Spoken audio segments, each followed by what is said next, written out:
9 और 10 सितंबर को दिल्ली में G20 लीडर्स समिट आयोजित होने वाला है। उससे पहले हम G20 परिवार के सदस्यों से आपका परिचय करा देते हैं। आज कहानी इटली की। दक्षिण यूरोप में बसा है इटली। देश का बड़ा हिस्सा भूमध्य सागर से लगता है। जमीनी सीमा फ्रांस, स्विट्जरलैंड, ऑस्ट्रिया, स्लोवेनिया के साथ लगती है। इसके अलावा इटली का एक प्रांत स्विट्जरलैंड के अंदर पड़ता है, कैंपियोन नाम का, और पेलागी द्वीप भी इटली के ही अधीन है। कुल आबादी इटली की 5,91,00,000 है। अधिकांश आबादी रोमन कैथोलिक है, करीब 74%। 15% लोग नास्तिक हैं यहाँ भी। बचे 10% में नॉन कैथोलिक क्रिश्चियंस, मुसलमान और अन्य धर्मों के लोग हैं।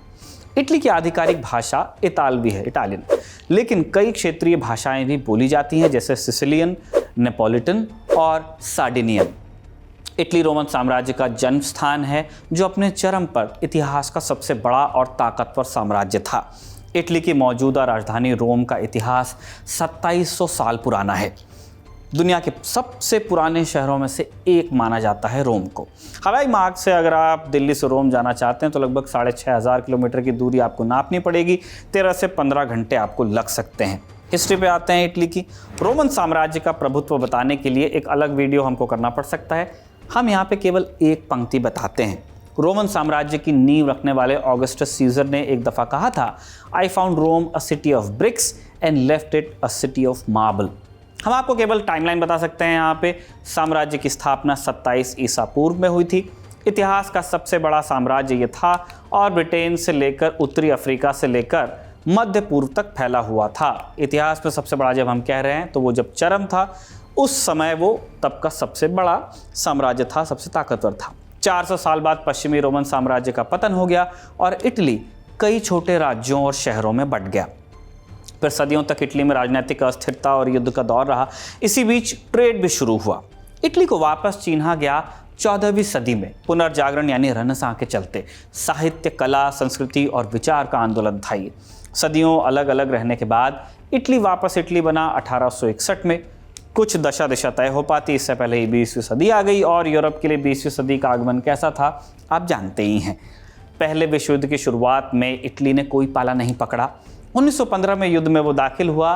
फ्रांस, यूके, रूस वाले एलाइड पावर्स की तरफ से, यानी मित्र देशों की तरफ से 3 साल तक भीषण युद्ध किया उसने। बहुत खून बहाया। जंग तो एलाइड पावर्स ने ही जीती। इटली बड़ी ताकत बन के उभरा भी, लेकिन उसे जो इलाके देने का वादा किया गया था वो मिले नहीं। मतलब जो स्पॉइल्स ऑफ वॉर थे उसमें इटली को उसका हिस्सा नहीं मिला। इससे देश में असंतोष फैल गया। इसी असंतोष ने 1920 के दशक में फांसीवाद की चिंगारी को हवा दी। 1922 में बेनिटो मुसोलिनी सत्ता में आया और फांसीवादी तानाशाही की स्थापना की उसने।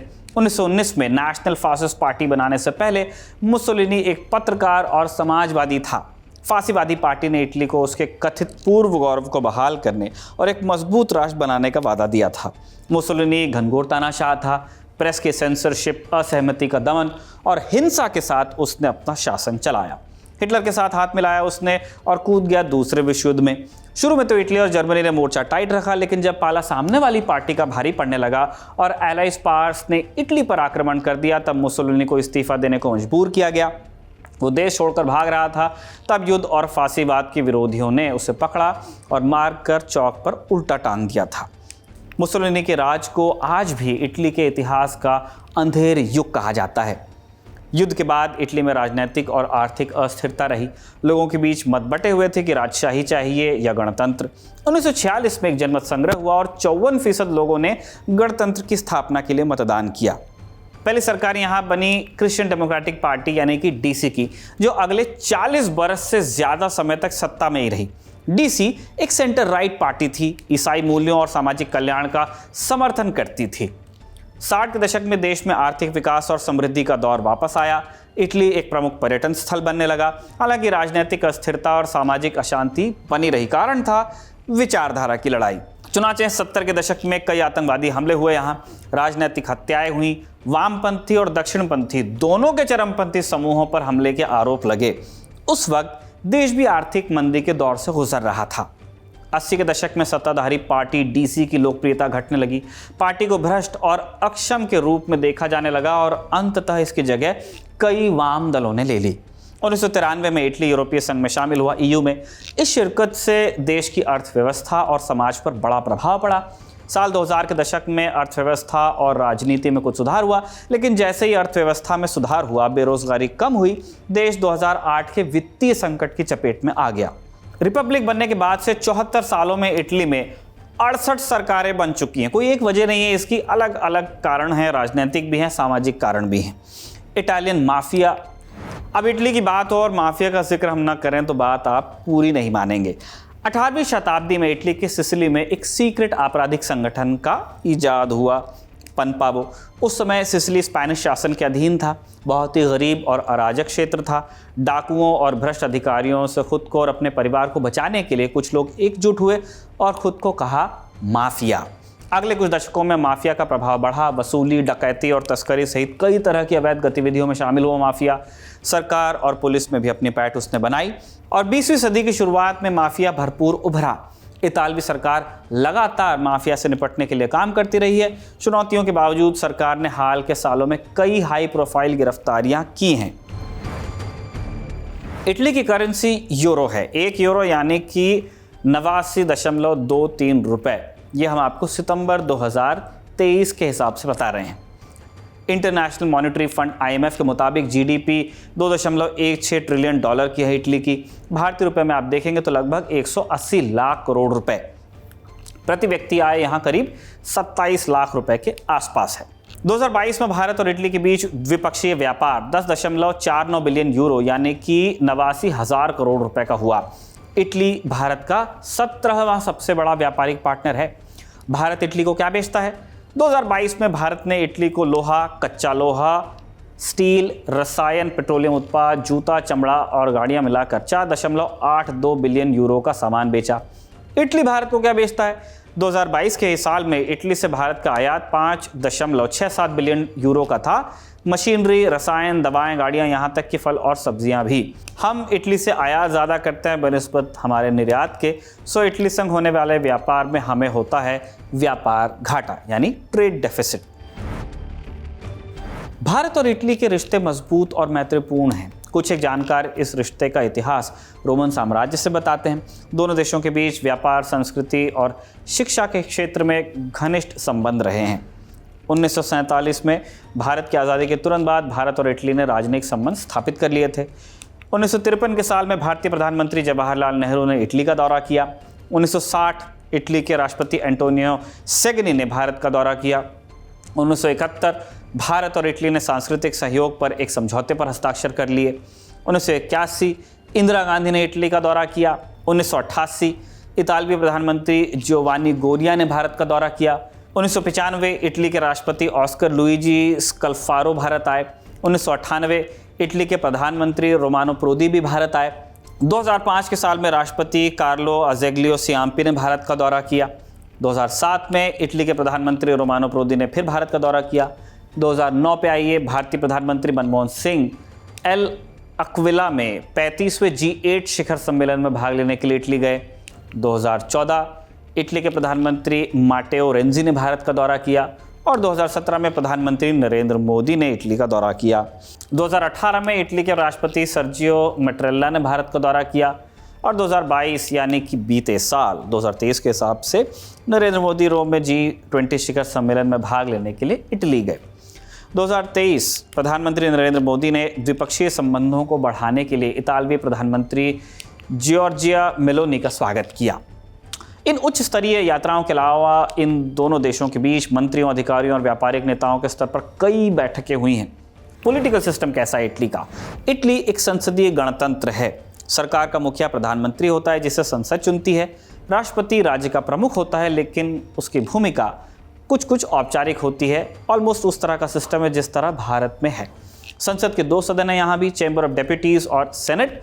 चेंबर ऑफ डेप्यूटीज में 630 सदस्य होते हैं जो कि प्रोपोर्शनल रिप्रेजेंटेशन से चुने जाते हैं। सेनेट में 315 सदस्य हैं जो प्रत्यक्ष चुनाव और क्षेत्रीय प्रतिनिधित्व के संयोजन से चुने जाते हैं। चेंबर ऑफ डेप्यूटीज में जिसके पास बहुमत होगा, सरकार उस पार्टी या गठबंधन की बनती है। इटली में भी भारत की तरह बहुदलीय व्यवस्था है। 2 मुख्य पार्टियां हैं, डेमोक्रेटिक पार्टी PD और 5 स्टार मूवमेंट M5S। इटली में सरकार की कमान प्रधानमंत्री जॉर्जिया मेलोनी के पास है और राष्ट्रपति हैं मत्तारेला। जॉर्जिया कौन?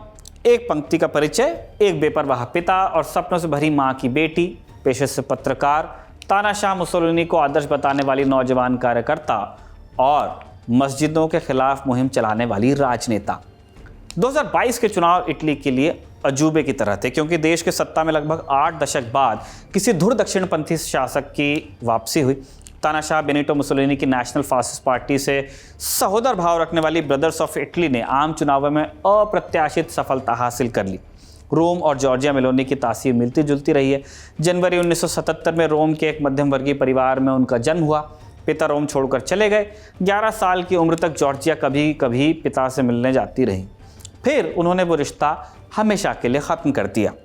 जॉर्जिया और उनकी बहन एरियाना को माँ ने अकेले संभाला। उनका पेट भरने के लिए उन्होंने हर तरह की नौकरी की। जब वो थोड़ी बड़ी हुई तब उन्होंने बाद में ड्रिंक्स सर्व करने से लेकर दूसरों के घरों में बच्चा संभालने तक का काम किया, नैनी का। 90 के दशक में जब पूरी दुनिया में राजनीतिक उठापटक मची हुई थी, कम्युनिस्ट विचारधारा मरणासन स्थिति में पहुंच गई थी, इटली में लेफ्ट और सेंटर लेफ्ट पार्टियों का दबदबा ढीला पड़ने लगा। भ्रष्टाचार की वजह से जनता का भरोसा सरकार से उचटने लगा। मुसोलिनी के कुछ वफादारों की बनाई पार्टी मूवमेंटो सोशियल इटालियानो MSI का असर जॉर्जिया मेलोनी पर पड़ा और उन्होंने अपने पास घट रही राजनीतिक हलचल को करीब से देखा। एक दिन वो सीधे पार्टी के दफ्तर पहुंच गई और बोली, मुझे पार्टी का मेंबर बनना है। 15 साल की उम्र में ही मेलोनी ने रास्ता पकड़ लिया था। तब से पार्टी के छोटे बड़े पदों पर वो रही हैं। 1996 में चुनाव प्रचार के दौरान मेलोनी ने कैमरे पर कहा था, मुझे लगता है मुसोलिनी एक सधे हुए राजनेता थे, उन्होंने जो कुछ किया इटली के लिए किया। हालांकि अब मेलोनी इससे बचती हैं, इस तरह के बयान देने से। मेलोनी की जीत से यूरोप चिंतित क्यों हुआ? मेलोनी और उनकी पार्टी की नस्लवादी और धुर दक्षिणपंथी विचारधारा के चलते।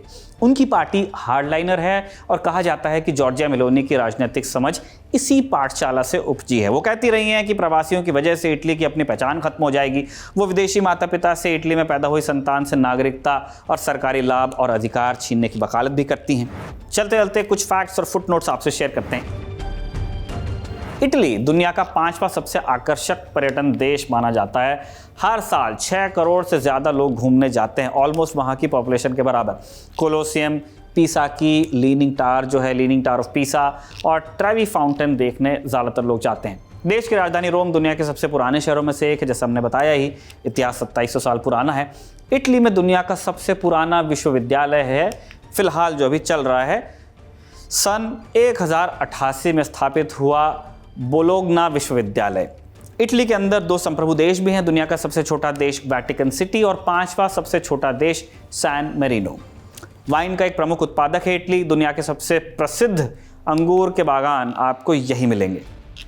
इतालवी व्यंजन दुनिया में सबसे मशहूर व्यंजनों में से एक माने जाते हैं। औसत इतालवी हर साल 25 किलो से ज़्यादा पास्ता खाता है। इटली G7 और G20 का सदस्य है। वैश्विक अर्थव्यवस्था में एक प्रमुख प्लेयर माना जाता है। 2020 की कोविड-19 महामारी इटली के लिए एक बड़ी चुनौती रही है। 1,30,000 से ज़्यादा मौतों के साथ देश महामारी से सबसे ज़्यादा प्रभावित देशों में से एक रहा है। ये नंबर आप उसकी पॉपुलेशन से तुलना करेंगे तब पता चलेगा उस देश के लिए कितनी बड़ी त्रासदी थी।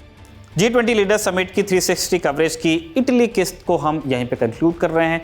इसके लिए रिसर्च की थी हमारे साथी सोम ने और जतिन ने इसे कैमरे पर रिकॉर्ड किया था। आप देखते रहिए द ललन टॉक।